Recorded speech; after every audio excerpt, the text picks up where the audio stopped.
Bismillahirrahmanirrahim. Assalamualaikum warahmatullahi wabarakatuh.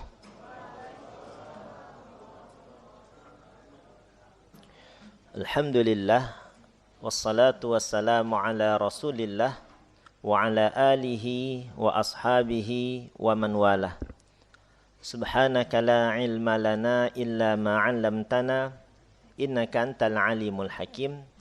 Allahumma 'allimna ma yanfa'una wanfa'na bima 'allamtana wa zidna 'ilman nafi'an ya rabbal alamin. Allahumma faqihna fid din wa 'allimna ta'wil waj'alna min 'ibadika salihin. Alhamdulillah, hadirin para jamaah salat maghrib yang insyaallah dirahmati Allah Subhanahu wa taala. Kembali kita bersyukur pada Allah. Kita baru saja melaksanakan salat maghrib secara berjamaah. Kemudian kita lanjutkan dengan beriktikaf sampai menjelang waktu Isya sambil melanjutkan kajian yang tema kita pada malam hari ini adalah problematika seputar warisan bagian kedua. Karena pertemuan sebelumnya kita sudah menyebutkan ada sekitar 5 problem yang sering kita temukan di masyarakat. Ada 5 penyimpangan yang sering kita temukan di masyarakat. Itu sudah kita sebutkan pada pertemuan sebelumnya. Nah, sebelum kita melanjutkan poin yang berikutnya, karena saya sudah mengumpulkan sekitar 10 penyimpangan yang sering terjadi dalam pembagian harta warisan di tengah-tengah masyarakat. Sudah kita sebutkan 1 sampai 5. Sebelum kita melanjutkan poin yang ke-6-nya, kita akan mereview dulu sedikit mengenai materi kita bulan lalu. Ya. Masih ingat enggak Bapak-bapak sekalian? Apa saja problematika tersebut? Yang pertama apa, Pak? Yang pertama lupa.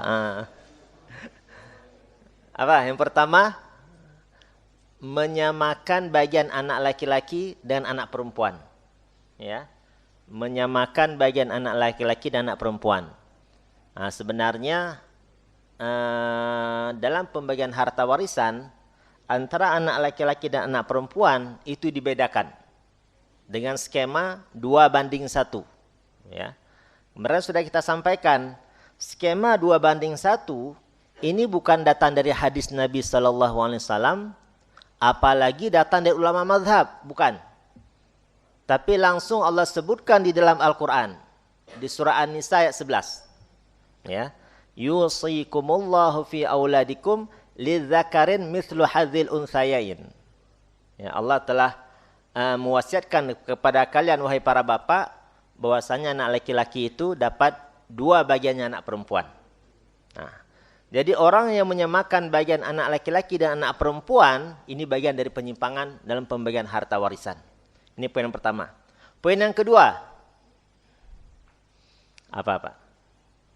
Masa nggak ada yang ingat, Pak, 5 poin? Poin yang kedua adalah membagi harta warisan ketika masih hidup. Ya. Membagi harta warisan ketika masih hidup. Orang tua masih hidup, tapi dia sudah panggil anak-anaknya, nak, nanti kalau bapak meninggal dunia, bapak punya rumah di samping Masjid Husnul Khotimah. Nanti kalau bapak meninggal dunia itu menjadi hak warismu ya. Siap, Pak. Panggil anak yang kedua, nak, bapak punya kebun teh di Bogor, dekat puncak. Nanti kalau bapak meninggal dunia itu kebun teh yang ada di puncak menjadi hak warismu ya. Nah, ini tidak ada. Ini bagian dari penyimpangan. Kenapa? Karena syarat pembagian harta warisan harus wafat dulu orang yang punya harta. Harus wafat dulu pewaris. Hal ini disebutkan oleh Nabi SAW dalam hadis riwayat Imam Bukhari. Nabi bersabda, "Man taraka malan faliwarathatihi." Barang siapa yang meninggal dunia dan meninggalkan harta, maka harta tersebut menjadi milik ahli warisnya. Jadi tidak ada istilah pembagian harta warisan yang mana orang yang punya harta masih hidup, itu enggak ada. Ya. Ini bagian dari penyimpangan, ya. Kemudian yang ketiga. Apa Pak yang ketiga? Kasus hibah waris. Ya. Bagus Pak dicatat ya. Kasus hibah waris, ya. Jadi ketika seseorang punya 3 orang anak, kemudian anak yang pertama sudah menikah. Maka dia panggil, "Nak, kamu kan sudah menikah. Bapak tuh punya rumah di samping Masjid Husnul Khotimah. Silakan kamu tempati rumah tersebut." Ucapan orang tua, "Silahkan kamu tempati rumah tersebut," ini harus diperjelas. Akadnya apa? Dipinjamkan atau dihibahkan? Karena konsekuensi hukumnya berbeda nanti. Kalau ternyata, "Oh enggak, itu saya pinjamkan." Nah, berarti jelas, nanti kalau bapaknya meninggal dunia, maka rumah yang ditempati oleh anak yang pertama, itu bagian dari harta warisan. Tapi kalau bapaknya mengatakan, "Oh enggak, itu bapak hibahkan kepada kamu. Kamu kan sudah berkeluarga, nggak usah ngontrak, silakan tempati rumah itu. Bapak hibahkan kepada kamu." Berarti jelas akadnya. Sehingga kalau bapaknya meninggal dunia, maka rumah yang ditempati oleh anak yang pertama itu jadi milik dia, bukan masuk dalam harta warisan. Nah, sampai di sini belum ada masalah. Yang menjadi masalahnya adalah ketika sang bapak hanya menghibahkan harta atau rumah ke anak yang pertama saja. Sedangkan anak yang kedua dan ketiga belum mendapatkan harta hibah. Di sini akan menjadi masalah. Nanti anak-anaknya akan mengatakan, "Bang, abang sudah dapat harta hibah dari bapak. Sehingga abang tidak berhak lagi mendapatkan sisa harta warisan." Di sini menjadi masalahnya. Karena tidak ada kaitannya antara harta hibah dengan harta warisan. Anak yang sudah mendapatkan harta hibah dari orang tuanya, dia juga tetap mendapatkan harta warisan dari peninggalan orang tuanya. Terlepas orang tua adil ataukah tidak, itu urusan lain. Ya, walaupun memang ada hadis yang menyebutkan bahwasanya wattaqullah wa'dilu baina auladikum. Bertakwalah kepada Allah dan berlaku adillah di antara anak-anak kalian. Ya, yang jelas hibah itu sah. Nah, di sini akan menjadi konflik nanti. Makanya saya sering menyampaikan kepada para jamaah, kalau bapak punya anak 3, ya, dan punya rumah cuma 1, nggak usah dihibahkan ke salah satunya. Biarkan harta tersebut mengalir menjadi harta warisan. Kecuali kalau bapak memang punya 3 orang anak dan punya 3 rumah kosong. Nah, silahkan dihibahkan masing-masing anak dapat 1 rumah. Itu aman. Ya. Ini yang ketiga. Yang keempat. Harta bersama suami istri itu dinamakan dengan harta gonogini.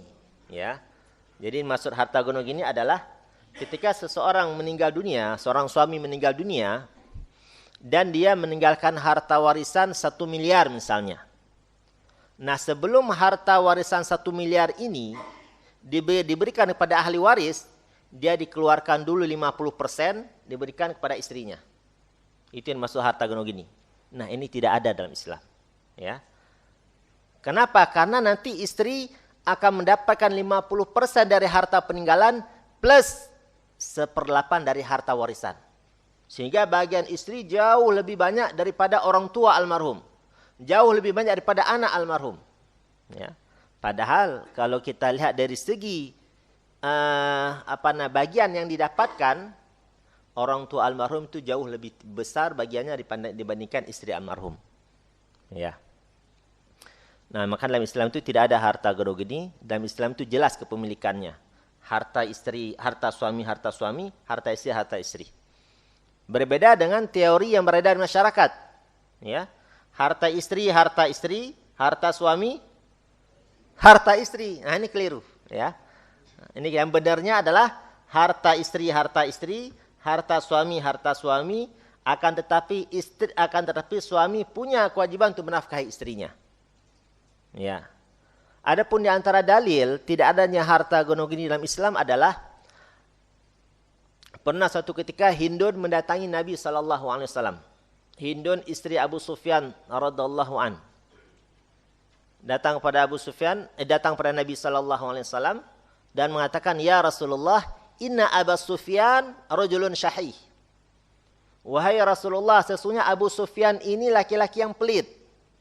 Nah, meskipun beliau pernah menjadi panglima Quraisy ketika perang Uhud, tapi agak pelit dalam soal nafkah. Maka Hindun bertanya pada Nabi, "Bolehkah wahai Rasul aku ambil kekurangan nafkah dari dompetnya Abu Sufyan tanpa sepengetahuannya. Apa kata Nabi? Khudhi ma yakfiki wa baniki. Silahkan ambil yang sekiranya mencukupi untuk kebutuhan nafkahmu dan anak-anakmu. Artinya lebih dari itu nggak boleh. Nah, itu hak suami. Ya, kalau mengambil lebih dari kebutuhan nafkah, mesti harus izin kepada suami. Ini menunjukkan bahwasanya harta suami bukan harta istri. Ya. Kemudian poin yang kelima atau penyimpangan yang kelima apa? Harta almarhum dikuasai istri. Ini paling banyak terjadi. Ya. Ketika suami meninggal dunia, istri seakan-akan menjadi penguasa mutlak harta suaminya. Ya. Kalau dalam fikih hukum waris positif, itu memang orang tua bukan termasuk ahli waris. Ya, orang tua bukan termasuk ahli waris. Itu fikih, itu hukum positif warisan Belanda. Ya, orang tua bukan masuk ahli waris. Nah, tapi dalam fikih Islam, orang tua bagian ahli waris. Nah, makanya ada 6 ahli waris inti, yang mana mereka tidak akan pernah gugur untuk selamanya. Artinya mereka asalkan 6 orang ini ada, pasti dapat. Ada yang ingat yang pertama siapa, Pak? Bapak almarhum. Yang pertama, bapak almarhum. Ya. Yang kedua, ibu almarhum. Yang ketiga, suami. Yang keempat, istri. Yang kelima, anak laki-laki. Yang keenam, anak perempuan.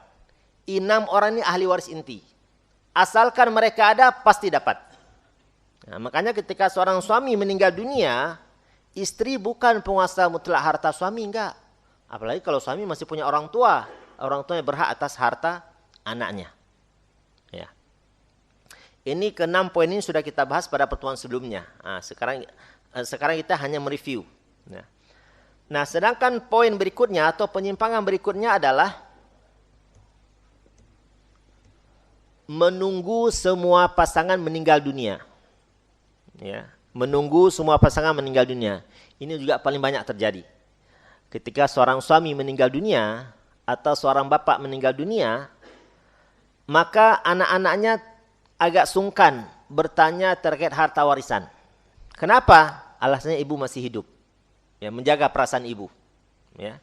Yang lebih parah lagi, ibunya justru menjadi lokomotor, ya, untuk menghalang-halangi dalam pembagian harta warisan. Ini nggak boleh. Ya. Karena ketika seseorang meninggal dunia, maka harta tersebut berpindah menjadi milik ahli warisnya, sehingga tidak boleh ditahan. Nah, bahkan kalau ada anak yang datang kepada ibunya, ada orang tua baru meninggal seminggu yang lalu. Nah, kemudian anaknya datang kepada ibu, "Bu, ini harta warisan bapak, kapan mau kita bagi?" Ya, kira-kira apa jawaban ibunya? Apa jawaban ibunya? Itu kuburan bapak belum kering. Ya, kamu sudah nanya harta warisan. Nah, yang benar anak-anaknya yang benar. Ya, makanya saya ketika diundang ke beberapa keluarga sebagai konsultan waris, maka saya temui kebanyakan konflik yang terjadi di keluarga tersebut karena menunda-nunda pembagian harta warisan. Ya, menunda-nunda pembagian harta warisan. Ini konflik yang paling banyak terjadi dalam pembagian harta warisan. Seharusnya ketika bapaknya meninggal dunia, kemudian selesai masa berkabung, yang pertama dibicarakan justru mengenai harta warisan. Karena itu bukan lagi harta sang bapak, tapi sudah jadi milik ahli warisnya. Pak Ustadz ini punya rumah, bagaimana rumah ini? Nggak mungkin kita jual rumah, nanti ibu, masa ibu kita cari kontrakan kecil. Nah, jadi selama ini kita beranggapan pembagian harta warisan selamanya membagi harta yang real, padahal tidak. Dalam pembagian harta warisan, yang dibagi adalah kepemilikan. Ya, ibu biar ibu tinggal di rumah tersebut, akan tetapi rumah ini bukan lagi punya bapak. Di rumah ini ada sekian persen punya ibu, di rumah ini ada sekian persen punya anak laki-laki, rumah ini ada sekian persen punya anak perempuan. Sehingga masing-masing ahli waris tahu bagiannya. Nanti ketika ibunya meninggal dunia, maka yang bagian ibu ini tinggal dibagikan lagi untuk ahli warisnya. Nah, jadi tidak dibekukan aset tersebut, enggak. Makanya saya ketika diundang di Karangpola, ya, itu ada orang konsultasi waris, bapaknya meninggal dunia tahun 1980. Berarti 45 tahun yang lalu. Baru sekarang mulai pembagian harta warisannya. Ya, itu untung mereka punya antusias dalam agama sehingga minim konflik. Kalau tidak, repot itu. Ya, cucu, ada anak, bahkan sebagian ahli waris sudah meninggal dunia. Makanya pembagian warisan berlapis. Yang pertama dibagi dulu harta orang tuanya, anaknya dapat semua. Kemudian anak yang sudah meninggal dunia dicari lagi siapa ahli warisnya. Nah, itu ahli bagi waris berlapis. Nah, 45 tahun yang lalu orang tuanya meninggal dunia. Baru sekarang mulai pembagian harta warisan. Ya, sehingga bapaknya sudah meninggal, ibunya sudah meninggal, bahkan sebagian anaknya sudah meninggal dunia. Ya, itu. Jadi di antara penyimpangan berikutnya adalah menunggu semua pasangan meninggal dunia. Ini bagian dari penyimpangan dan pembagian harta warisan. Kemudian berikutnya, memberikan warisan kepada selain ahli waris atas nama waris. Ya, memberikan warisan kepada selain ahli waris atas nama waris. Contoh, ada seseorang menikah 5 tahun, 10 tahun, 15 tahun tidak punya keturunan. Sehingga dia mengadopsi anak orang lain. Ya, anak angkat. Anak angkat. Nah, ketika bapak angkatnya meninggal dunia, maka bapak angkatnya memberikan hartanya itu kepada anak angkat. Ya, atas nama waris. Nah, ini keliru. Ya. Karena sebab saling mewarisi itu ada 3. Ya. Sebab saling mewarisi itu ada 3. Yang pertama, hubungan nasab. Orang tua dan anak, anak dan orang tua, kemudian saudara, hubungan nasab. Ini yang pertama. Yang kedua, hubungan pernikahan, suami istri. Dan yang ketiga, memerdekakan budak. Nah, untuk poin yang ketiga sudah nggak ada lagi di zaman kita sekarang. Nah, sebagai contoh misalnya, yang memerdekakan Bilal, siapa Pak? Abu Bakar As-Siddiq radhiyallahu an. Nah, seandainya Bilal meninggal dunia dan meninggalkan banyak harta, ya, kemudian ahli waris Bilal itu nggak ada yang muslim, maka Abu Bakarlah sebagai ahli warisnya. Karena Bilal merdeka dimerdekakan oleh Abu Bakar Siddiq radhiyallahu an. Nah, cuma untuk poin yang ketiga sudah nggak ada lagi di zaman kita sekarang. Nah, sehingga zaman sekarang sebab saling mewarisi cuma ada 2. Yang pertama hubungan nasab, yang kedua hubungan pernikahan. Nah, sedangkan anak angkat itu tidak ada hubungan nasab dengan almarhum dan juga tidak ada hubungan pernikahan dengan almarhum. Nah, sehingga anak angkat bukan ahli waris. Kalau anak angkat bukan termasuk ahli waris, bukan berarti anak angkat tidak boleh menikmati harta kita. Enggak. Anak angkat bukan ahli waris. Tapi Allah sudah siapkan 2 jalur lain agar kita bisa memberikan harta kita kepada anak angkat. Yang pertama dengan jalur apa, Pak? Hibah. Boleh kita hibah. Yang kedua, jalur wasiat. Ya, boleh kita hibahkan atau boleh kita wasiatkan. Nah, makanya penting kita tahu ilmu waris sehingga nanti kalau saya meninggal dunia, ini anak angkat sudah sudah saya ambil dari kecil, sudah sangat sayang apalagi anaknya soleh. Ya sudah, tinggal kita tulis surat wasiat. Nanti kalau saya meninggal dunia, 1/3 dari harta saya untuk si fulan misalnya. Nanti sisanya baru diambil oleh ahli waris yang lain, yaitu kakak-kakak almarhum. Oke. Ini yang ke-7. Kemudian yang ke-8, yang ke-7 tadi memberikan warisan kepada selain ahli waris atas nama waris. Yang ke-8, membagi warisan berdasarkan kesepakatan. Ini juga paling banyak terjadi, Pak. Jadi kadang sebagian orang tua atau sebagian masyarakat daripada bingung-bingung hitung waris, sudah bagi sama rata saja. Yang penting kita sama-sama ridho, sama-sama rela, udah selesai. Ya. Kalau pembagian harta warisan dibenarkan berdasarkan kesepakatan, apa fungsi Allah menurunkan ayat waris, menjelaskan waris sangat terperinci dalam Al-Quran? Kalau memang ujungnya kita harus berdasarkan kesepakatan, nggak ada fungsinya. Ya. Makanya membagi harta warisan berdasarkan kesepakatan itu bagian dari penyimpangan dalam pembagian harta warisan. Karena Allah ketika memerintahkan hambanya untuk salat, Allah cukup berfirman, wa aqimus salah. Dirikanlah salat. Sampai situ saja. Adapun tata cara salat itu tidak disebutkan dalam Al-Quran. Nanti disebutkan oleh Nabi SAW. Zakat juga demikian. Ya, Allah cukup berfirman, wa atuz zakah, keluarkanlah zakat. Apa saja objek yang dizakati, berapa nisabnya, itu tidak disebutkan dalam Al-Quran. Nanti dijelaskan oleh hadis Nabi SAW. Puasa juga demikian. Haji juga demikian. Berbeda ketika Allah berbicara mengenai waris. Ini berbeda. Nanti Bapak bisa buka surah An-Nisa ayat 11, 12. Di sini Allah menjelaskan siapa saja ahli warisnya dan berapa bagiannya. Allah sebutkan secara terperinci. Ya, makanya di pertemuan pertama sudah saya sampaikan bahwasanya ada 3 aturan yang langsung Allah sebutkan dalam Al-Quran. Ada 3 pembagian yang langsung Allah sebutkan dalam Al-Quran, tidak diwakilkan pada Nabi SAW. Yang pertama, pembagian zakat, mustahik zakat. Siapa saja yang berhak menerima zakat, itu langsung Allah sebutkan dalam Al-Quran.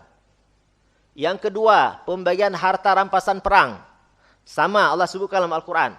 Dan yang ketiga, pembagian harta warisan. Ini juga Allah sebutkan langsung dalam Al-Quran. Ini menunjukkan pentingnya membagi harta warisan sesuai aturan waris. Nah, kemudian ayat yang ke-13 dari surah An-Nisa, Allah memberikan apresiasi bagi hamba-hambanya yang membagi harta warisan sesuai aturan waris dengan janji surga. Bapak bisa buka nanti ayat surah An-Nisa ayat 13. Nah, ayat yang ke-14 dari surah An-Nisa, Allah mulai mengancam. Lengkap sudah. An-Nisa ayat 11 dan 12, Allah sebutkan siapa ahli warisnya dan berapa bagiannya. Ayat yang ke-13, Allah memberikan apresiasi bagi hambanya yang membagi harta warisan sesuai aturan waris dengan janji surga. Dan yang ke-14, Allah mengancam. Apa kata Allah dalam Al-Quran? Wa may ya'sillaha wa rasulahu wa yata'adda hududahu. Barang siapa durhaka kepada Allah, durhaka kepada Rasulnya, dan tidak membagi harta warisan sesuai aturan waris. Apa ancamannya? 3 in 1, Pak. 3 ancaman dalam 1 ayat. Allah mengatakan, yudkhilhu naran. Allah akan masukkan orang tersebut dalam neraka. Tidak cukup sampai di sini. Khalidan fiha, kekal di dalamnya. Walaupun masuk kekal di dalamnya ini lamanya di neraka. Karena seorang yang beriman, yang punya iman walaupun sebesar zarah, suatu saat dia akan keluar di neraka. Cuma maksud kekal dalam ayat ini kata para ulama, lamanya di neraka. Dan yang ketiga, walahu adzabun muhin, dan baginya azab yang hina. Ini orang yang membagi harta warisan tidak sesuai aturan waris. Jadi bukan main-main ini Pak mengenai pembagian harta warisan. Bahkan orang yang membagi harta warisan tidak sesuai aturan waris itu termasuk salah satu dosa di antara dosa-dosa besar. Karena Imam Az-Zahabi menyebutkan dalam kitab Al-Kabair, salah satu ciri dosa besar adalah ada ancaman baik dalam Al-Quran maupun dalam hadis. Ini langsung Allah ancam dalam Al-Quran. Ya, jadi membagi harta warisan tidak sesuai aturan waris itu bagian dari dosa di antara dosa-dosa besar. Ya. Bahkan guru saya lebih ekstrim lagi ketika beliau mencontohkan. Beliau mengatakan kalau ada seorang pemuda dan seorang pemudi bersepakat untuk berzina, ya, apakah zina ini akan halal disebabkan kesepakatan mereka? Enggak. Begitu juga dengan hal pembagian harta warisan. Apakah halal membagi harta warisan, membagi rata harta warisan disebabkan kesepakatan ahli waris? Jawabannya tidak. Ya, jawaban tidak. Nah, Pak Ustadz, ini saya sudah lama merantau ke luar negeri. Adik saya yang perempuan yang ngurus ibu. Saya nggak tega menerima 2 bagian, Pak Ustadz. Saya mau bagi rata, gimana solusinya? Boleh. Terapkan dulu hukum waris dengan skema 2:1. Hukum waris sudah diterapkan, baru setelah dia mendapatkan haknya, silahkan dia mau hibahkan kepada adik yang perempuan, silahkan.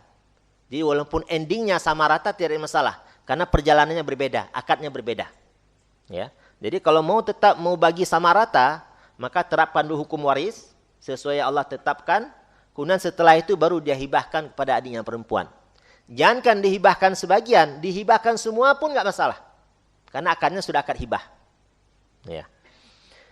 Kemudian berikutnya, penyimpangan berikutnya adalah membagi warisan berdasarkan aturan adat. Ya, membagi warisan berdasarkan aturan adat. Jadi aturan adat bisa kita amalkan jika tidak bertentangan dengan syariat. Ya, aturan adat bisa kita amalkan jika tidak bertentangan dengan syariat. Nah, jika aturan adat bertentangan dengan syariat, maka tidak boleh diamalkan. Tidak boleh diamalkan. Bahkan salah satu fungsi ilmu waris atau hukum waris justru untuk menghapus tradisi orang-orang jahiliyah dalam pembagian harta warisan. Ya, insyaallah nanti pertemuan berikutnya kita akan jelaskan bagaimana sejarah perkembangan hukum waris. Dari zaman jahiliyah, zaman awal keislaman, zaman ketika syariat ini disempurnakan. Itu berbeda perjalanan hukumnya. Nah, salah satu metode pembagian harta warisan di zaman jahiliyah adalah anak perempuan, kemudian anak laki-laki dan orang tua itu tidak dapat warisan. Itu zaman jahiliyah. Apalagi perempuan itu nggak dapat harta warisan. Ya, kenapa? Karena barometer orang-orang jahiliyah pada saat itu, orang yang bisa mendapatkan harta warisan adalah orang yang bisa berperang. Ya. Sehingga ketika turun ayat waris yang memberikan bagian kepada perempuan, maka sebagian sahabat datang kepada Nabi SAW semacam protes kepada Nabi. Wahai Rasulullah, bagaimana mungkin kami memberikan harta warisan kepada perempuan? Jangankan menjaga harta, dirinya saja nggak bisa mereka jaga. Nah, cuman subhanallah, salah satu sifat sahabat, sami'na wa ta'na. Walaupun awalnya mereka semacam berat memberikan bagian warisan kepada anak perempuan. Tapi ini sudah ketentuan Allah, sudah ketetapan Allah, maka mereka sami'na wa ta'na. Ini salah satu sifat yang mulia dari sahabat Nabi SAW. Nah, jadi yang kesembilan adalah membagi warisan berdasarkan aturan adat. Ya, aturan adat. Maka ada sebagian daerah itu justru anak laki-laki dihilangkan hak warisnya. Kalau orang kalau zaman jahiliyah, perempuan dihilangkan hak warisnya, laki-laki tetap dapat. Namun sebagian daerah anak laki-laki yang dihilangkan hak warisnya. Ya. Karena mengikuti tradisi adat. Kemudian berikutnya yang terakhir, penyimpangan yang terakhir adalah adanya ahli waris pengganti. Ya. Adanya ahli waris pengganti. Apa yang dimaksud dengan ahli waris pengganti? Ada yang tahu, Pak? Apa yang dimaksud dengan ahli waris pengganti? Apa kira-kira, Pak? Hah? Apa yang dimaksud dengan ahli waris pengganti? Yang dimaksud dengan ahli waris pengganti adalah seperti ini contohnya. Ini ada seseorang meninggal dunia, ya, memiliki 3 orang anak. Anak yang pertama laki-laki, yang kedua laki-laki, yang ketiga perempuan. Ya. Masing-masing anaknya itu sudah punya anak lagi. Berarti cucu ya, hubungan antara anak dari almarhum berarti cucu. Ya, cucu. Setiap anaknya sudah punya anak lagi. Nah, dan laki-laki semua cucunya. Nah, yang dimaksud ahli waris pengganti adalah sebelum almarhum meninggal dunia, ya, anak yang pertama sudah meninggal dunia duluan. Misal, almarhum meninggal dunia tahun 2020. Nah, sedangkan anak yang pertama meninggal tahun 2019. Sebelum meninggalnya bapak mereka, ya, almarhum. Nah, ini maksud ahli waris pengganti adalah cucu laki-laki itu naik ke posisi bapaknya, menggantikan posisi bapaknya. Sehingga cucu almarhum dapat warisan. Ini yang dimaksud dengan ahli waris pengganti. Dan ini bagian dari penyimpangan dalam pembagian harta warisan. Kenapa? Karena dalam ilmu waris, selama almarhum punya anak laki-laki, maka semua cucu terhalangi dari mendapatkan harta warisan. Ya, makanya anak laki-laki itu orang yang paling kuat menghalangi ahli waris lain masuk ke ring pertama. Jadi kalau saya mengatakan 6 ahli waris inti tadi, bapak, ibu, suami, istri, anak laki-laki dan anak perempuan, ini ahli waris yang berada pada ring pertama. Ya. Nah, siapa yang menghalangi ahli waris lain masuk ke ring pertama? Anak laki-laki. Jadi kalau bapak punya anak laki-laki, aman itu. Ya. Harta tidak keluar dari 6 orang ini. Nah, tapi ketika nggak ada anak laki-laki, nggak ada bapak, maka harta akan mengalir kemana-mana. Mengalir ke saudara almarhum, mengalir ke keponakannya. Ya. Nah, jadi maksud ahli waris pengganti adalah cucu laki-laki menduduki posisi bapaknya yang sudah wafat. Menduduki posisi bapaknya yang sudah meninggal dunia. Nah, dalam ilmu waris ini tidak boleh. Kenapa? Karena almarhum masih punya anak laki-laki. Sedangkan anak laki-laki itu orang yang paling kuat menghalangi ahli waris lain untuk masuk ke ring pertama. Makanya cucu ini berada pada ring kedua dia. Kecuali nggak ada anak laki-laki, baru cucu nanti akan mendapatkan harta asabah. Nah, makanya selama ada anak laki-laki, maka cucu tidak dapat warisan. Nah, cuma yang sangat kita sayangkan, aturan ahli waris pengganti ini ada di dalam KHI, ya, kompilasi hukum Islam. Yang mana KHI ini menjadi rujukan para hakim. Ya, udah masuk Isa ya? Iya. Oke. Yang mana KHI ini menjadi rujukan para hakim. Makanya nanti salah satu materi kita, cuma saya nggak tahu pertemuan keberapa, saya sudah buat pasal-pasal yang bermasalah dalam KHI. Ada beberapa pasal, tidak semua memang. Ada beberapa pasal yang tidak sesuai dengan ilmu waris. Salah satunya adalah adanya ahli waris pengganti. Makanya kita sebagai konsultan waris kadang-kadang merasa kesulitan. Misalnya ada seorang anak, cucunya misalnya, dia baca dalam KHI dia dapat warisan. Nah, sedangkan dalam ilmu waris itu nggak dapat dia. Maka kadang-kadang dia benturkan apa yang kita sampaikan dengan apa yang ada di KHI. Nah, makanya kadang-kadang saya sering sampaikan, ini kita mau membahas warisan sesuai ilmu waris atau sesuai KHI. Kalau sesuai KHI berarti bukan saya konsultannya, bisa ke pengadilan agama. Tapi kalau mau sesuai ilmu waris, nah mari kita bahas. Nah, sehingga yang KHI itu kita kesampingkan dulu. Bahkan saya punya teman di S2, temannya dia, saya punya teman misalnya, temannya beliau itu hakim. Hakim itu yang mengatakan, kalau selama tidak ada sengketa dalam pembagian harta warisan, jangan dibawa ke pengadilan agama. Cukup dipanggil konsultan waris saja, nanti ketika dihitung, selesaikan pembagian harta warisan secara keagamaan, secara ilmu waris. Tidak perlu dibawa ke pengadilan agama. Kapan kasus waris ini dibawa ke pengadilan agama? Ketika ada sengketa. Misal, ya, ada seseorang sudah menghibahkan harta kepada anak perempuan. Ya, kepada anak perempuan. Nah, sedangkan saudara almarhum menganggap tidak dihibahkan sehingga dia masih berhak mendapatkannya. Terjadilah sengketa, nah itu baru dibawa ke pengadilan agama supaya punya payung hukum. Nah, tapi selama tidak terjadi sengketa, maka tidak perlu dibawa ke pengadilan agama. Karena kalau sudah masuk ke sana, maka KHI lah yang menjadi rujukannya. Ya. Nah, ini ahli waris pengganti. Ya, ini bagian dari penyimpangan dalam pembagian harta warisan. Karena selama masih ada anak laki-laki, semua cucu itu terhalangi atau terhijab dari mendapatkan harta warisan. Oke. Wallahu a'lam bishawab. Inilah 10 penyimpangan atau 10 problematika seputar pembagian harta warisan. Ini baru kita sampaikan penyakitnya, belum solusinya. Nah, insya Allah pertemuan ke depan kita mulai membahas apa solusinya. Insya Allah. Oke, baik.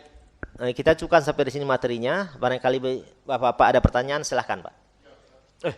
Masya Allah. Ini ya yang paling banyak pertanyaan, paling banyak warisannya nih ya. Ya, silahkan Pak. Kayaknya tidak serius, tapi ini sangat serius Ustaz. Ya, saya diketawain tuh. Ini sangat serius warisan ini Ustaz. Ya, tidaknya kita kan sedikit banyak ada punya warisan. Tapi, dan bagaimana ya? Saya ingin mengusulkan pertama, bisa tidak dijadikan ayat ada peraturan-peraturan ini secara tertulis Ustaz. Peraturan yang mana Pak? Ya, peraturan warisan ini. Atau Ustaz bisa beri... Oh ini? Ya. Oke, baik. Bisa beri... bukan menunjukkan bukunya kalau ada yang sudah menjual itu aja Ustaz. Okay. Ini sangat penting dan sangat susah, sangat sulit saya kira. Oke, baik. Saya memperhatikan orang-orang tertentu yang saya tahu saja dibandingkan dengan apa yang Ustaz katakan tadi, ini banyak penyimpangan gitu. Dan ini kan tadi penyimpangan ahli warisan itu kan hukumannya apa Ustaz tadi? Ya, 3 in 1. Ah? Ya. Ya, apa tuh? Apa namanya? Masukin neraka, kekal dalamnya, azab yang hina. Ya. Mengerikan itu. Iya, mengerikan. Itulah Ustaz. Ya. Kalau ada bukunya atau kalau ada baik. dibuat. Terima kasih Ustaz. Assalamualaikum warahmatullahi wabarakatuh. Assalamualaikum warahmatullahi wabarakatuh. Jadi apa yang Bapak sampaikan itu juga disampaikan oleh jamaah ketika saya safari dakwah ke Balikpapan. Jadi saya tahun 2020 kalau nggak salah, saya ke Balikpapan, pembahasan juga mengenai waris. Di Balikpapan itu setiap bulan mendatangkan ustadz dari luar. Ada yang dari Samarinda, dari Jakarta, ada yang dari Jogja. Namun tidak ada satupun dari mereka yang membahas mengenai waris. Nah, begitu saya hadir membahas mengenai waris, maka jemaah mengatakan, Pak Ustadz, baru kali ini kami dapat pencerahan mengenai harta warisan. Berarti selama ini kami keliru dalam memahami fikih waris. Nah, saya sampaikan kepada jemaah tersebut, bukan hanya Bapak saja yang menganggap keliru. Saya bisa memastikan 90% kaum muslimin bermasalah dalam pembagian harta warisan. 90%. Ya. Nah, makanya mengenai terkait buku yang Bapak tanyakan, sedang saya tulis, mudah-mudahan selesai bulan depan. Ini tinggal sekitar 80% lagi, tinggal finishing.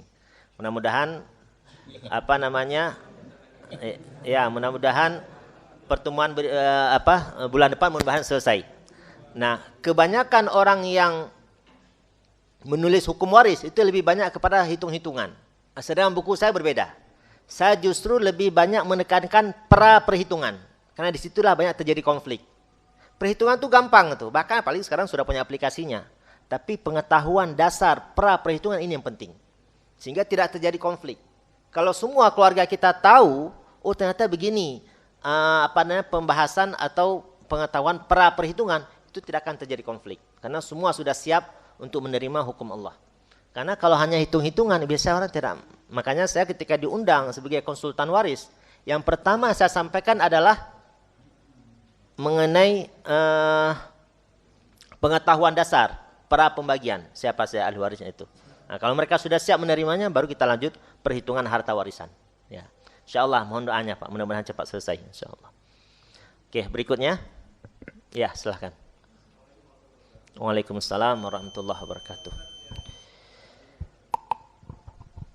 Yang poin 10 kurang ngerti Ustaz. Ketika almarhum meninggal, kemudian kan masih punya anak Ustaz ya. Nah, ketika anaknya masih hidup, kan 3 tadi ya, laki 2, perempuan 1 tadi, punya cucu ya tadi ya. Nah, ketika misalnya almarhum meninggal, kemudian ini belum dibagikan Ustaz. Terus kemudian anak laki-lakinya itu meninggal, itu cucunya dapat nggak Ustaz? Dia bapaknya meninggal duluan. Oke. Kalau tadi kan terhalang gitu Ustaz ya. Ya. Oh ya, nanti kita lanjutkan azan dulu ya. Ya, silakan.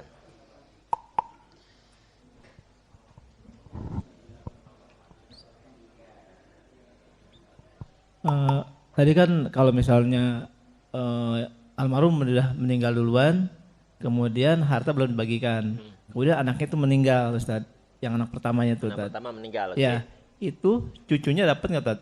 Yang dimaksud dengan pengganti itu gimana Ustaz? Jadi gini, misalnya almarhum meninggal tahun 2020. Iya. Anak yang pertama meninggal tahun berapa? Anak yang pertama? 2023 lah gitu. Berarti setelah beliau? Iya. Ya. Berarti kan anak yang pertama sudah jadi ahli waris. Iya. Nah, cucu dapat enggak? Enggak. Cucu dapat warisan bukan dari almarhum, tapi dari bapaknya. Dari bapaknya kan tadi ya. Ya maksudnya gitu ya, tadi Ya. dapat ya. Kalau yang tadi yang dimaksud nggak dapat tuh apa kalau anak pertama meninggal sebelum almarhum. Oh iya. Ya, kalau almarhum meninggalnya tahun 2020, Iya. berarti anak pertama meninggal tahun 2019. Iya. Nah, orang yang meninggal sebelum almarhum itu bukan ahli waris. Iya, Ya. Iya. Makanya ya dikatakan ahli waris adalah orang yang hidup ketika almarhum wafat. Bukan hanya orang yang hidup ketika pembagian harta warisan. Baik. Ya. Ahli waris adalah orang yang hidup ketika almarhum wafat. Bukan hanya orang yang hidup ketika pembagian harta warisan. Maksudnya gimana? Maksudnya begini. Jika ada seseorang meninggal dunia tahun 2020. Anaknya 5 orang. Laki-laki semua. Ya. Harta warisan tidak langsung dibagi. Sampai meninggal masuk tahun 2021. Meninggal anak yang pertama. Harta warisan juga belum dibagi. Masuk tahun 2022. Meninggal anak yang kedua. harta warisan juga belum dibagi. Masuk tahun 2023 meninggal anak yang ketiga, sama harta warisan juga belum dibagi. Masuk tahun 2024 baru harta warisan mulai mulai dibagi harta warisan. Pertanyaannya, berapa sisa ahli warisnya? Berapa ada ahli warisnya? 5 atau 2? 5. Berarti Bapak sudah paham ya. Karena ketika beliau meninggal dunia, 5 anaknya masih hidup. Makanya wafatnya ahli waris 3 orang ini tidak menggugurkan hak warisnya. Nanti bagian mereka kemana? Ke anak-anak mereka. Nah, seperti pertanyaan Bapak tadi. Mereka dapat harta warisan bukan dari kakeknya, tapi justru dari bapaknya. Bapaknya dapat dari kakek, mereka dapat dari bapaknya. Karena kalau harta warisan kakek itu sudah diambil oleh anak-anak almarhum. Okay. Jazakallahu. Wa iyyakum. Ya, belakangnya tuh, silahkan. Ada 2 pertanyaannya Pak Ustadz. Ya, silakan. Pertama, sudah pada meninggal semua anak-anaknya. Terus pembagian warisan tidak terjadi. Semua ahli waris meninggal dunia. Ya, akhirnya tidak ada terjadi pembagian warisan semuanya. Apakah dosa orang yang meninggal ini atau yang sebagainya?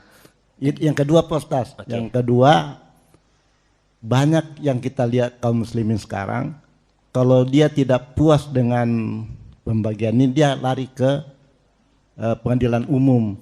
Ya. Termasuk juga warisnya dia melalui pengadilan. Nah itu yang terjadi kebanyakan sekarang. Ya.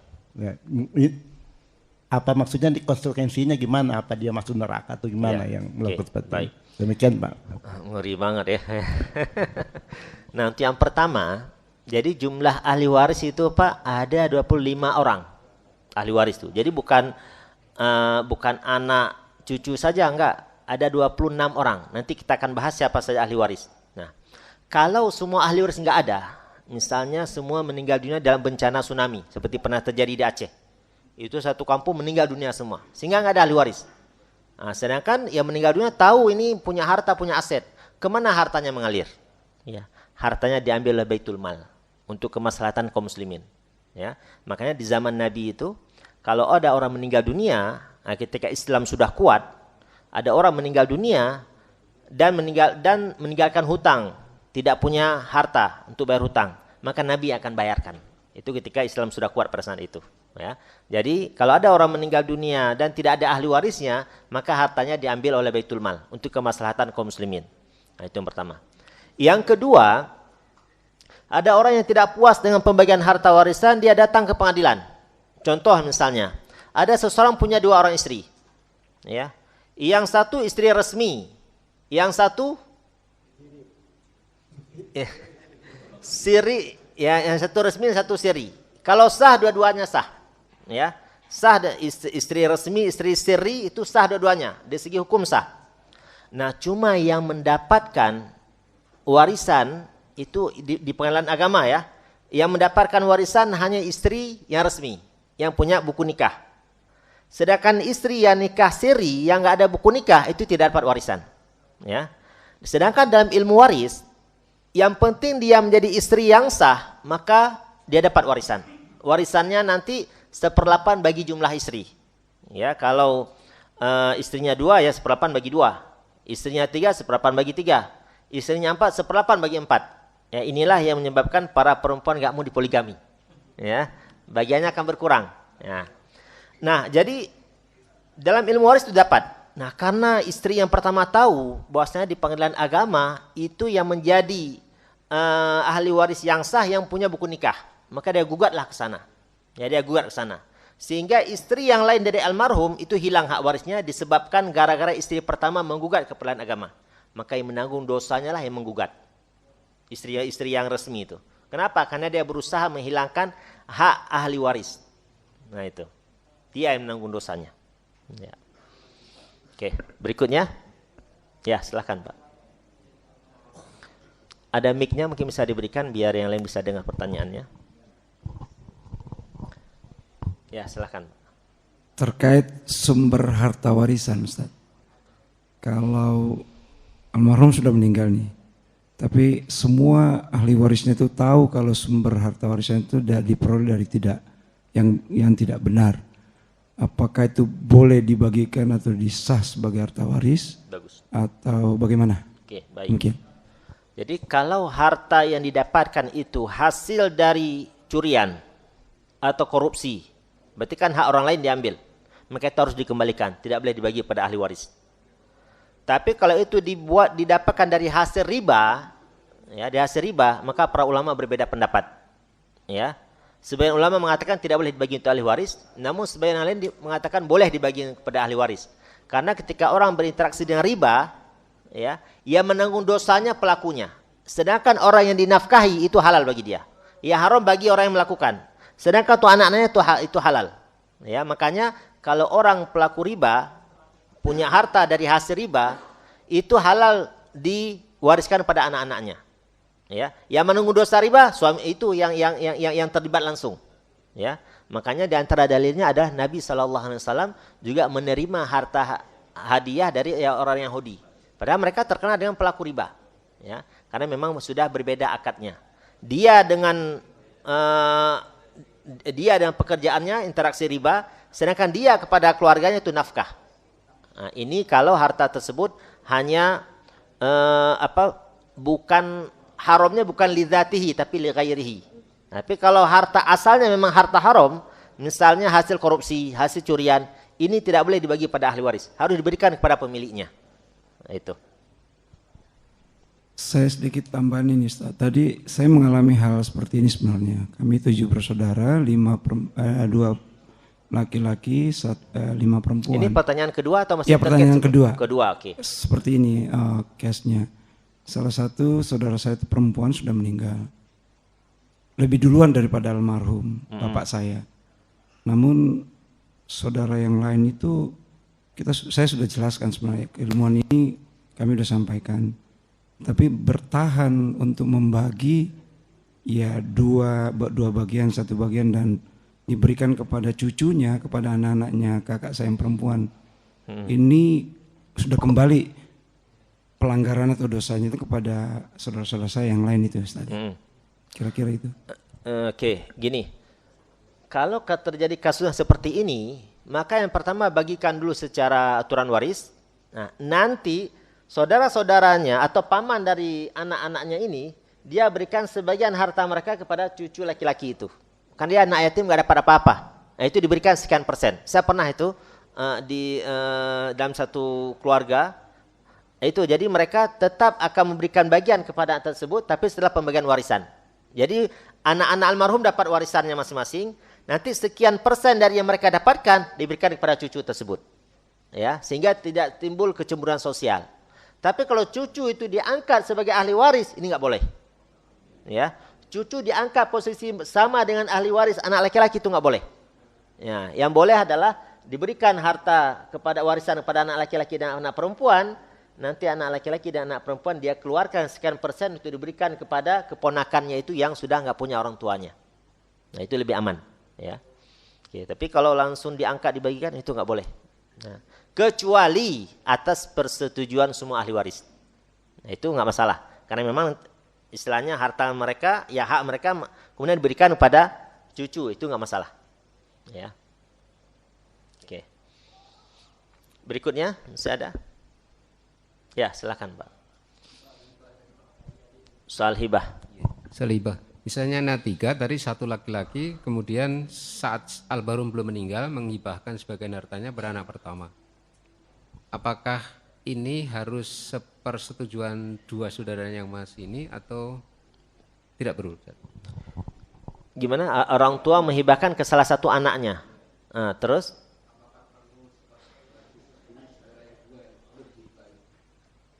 Perlu persetujuan dua anak-anaknya yang lain.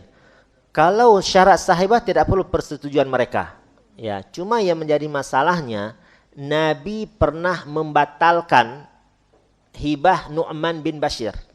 Nu'man berikan hibah kepada salah satu anaknya, minta istrinya sebagai saksi. Istrinya menolak. Saya tidak mau menjadi saksi kecuali engkau sampaikan kasus ini kepada Nabi SAW.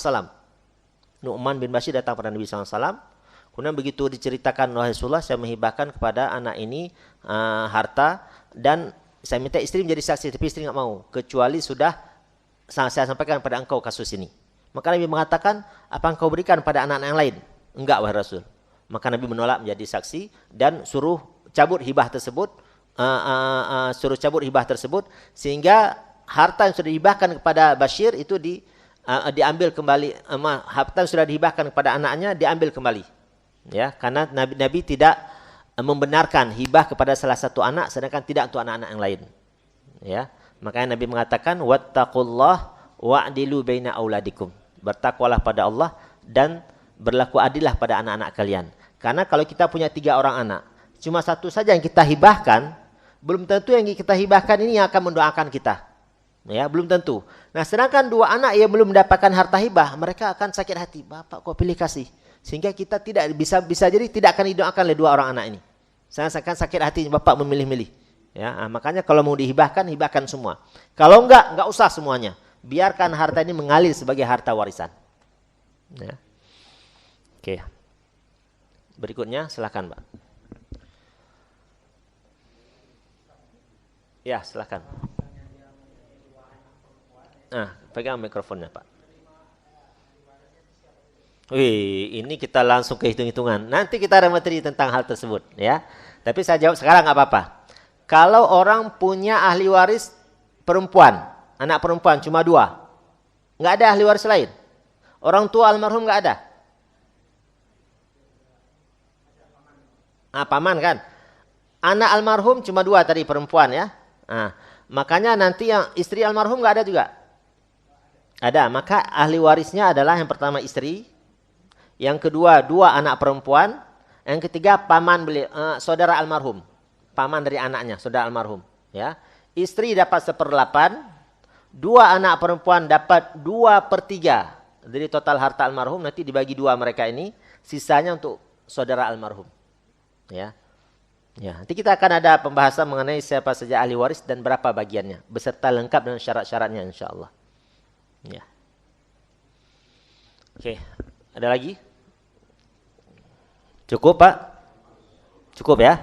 Oke, kalau nggak ada lagi kita cukupkan sampai di sini. Alhamdulillah kita sudah berhasil mengagnosa apa penyakitnya, tinggal solusinya nanti akan kita bahas pada pertemuan-pertemuan selanjutnya insyaallah. Subhanakallahumma bihamdika asyhadu an la ilaha illa anta astaghfiruka wa atubu ilaik. Wassalamualaikum warahmatullahi wabarakatuh.